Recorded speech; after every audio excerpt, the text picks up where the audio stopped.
For me, Chekhov is the second great master of the drama in the world after Shakespeare. This one's from Paris.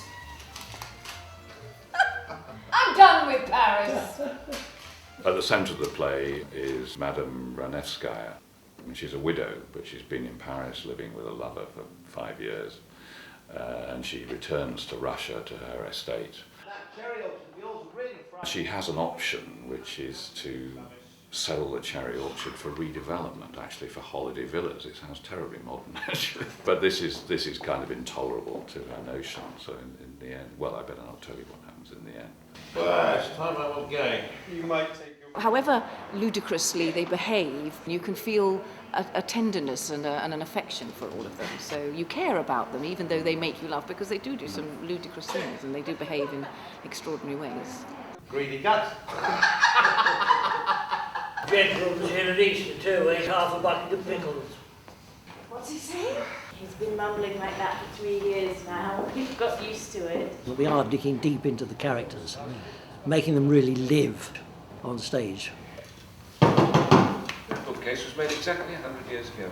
Oh, come on, Charlotte, show us a conjuring trick. Yes, do, Charlotte! Show us a trick. No, I can't. It's an intensely personal family story, but it also does relate to what was happening in Russia at the time, the failure of the aristocracy.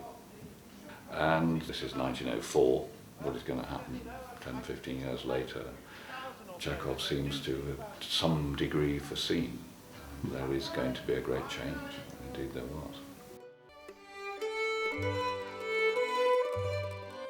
It's a wonderful period to design because it is the last few years before the First World War, so it really is a bygone era.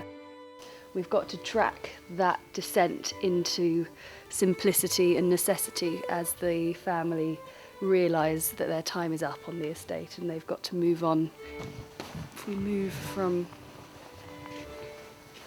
these beautiful, beautiful silks and things, we've got this eventual, rather sad progression to functional cottons when the fortunes start changing. You put on the wrong trousers again. It's far from being gloomy, it's great fun. There are lots of laughs. It's kind of wacky. In many ways, for me, it's the Russian 8-ball. It's infinitely complex, really. We're dealing with real people who've got real emotions. Drawn from Chekhov's own experience, definitely. He was a doctor, he met an awful lot of people. It's very funny. It's really funny. And there is some poignancy in it, but it's more funny than anything else, I think.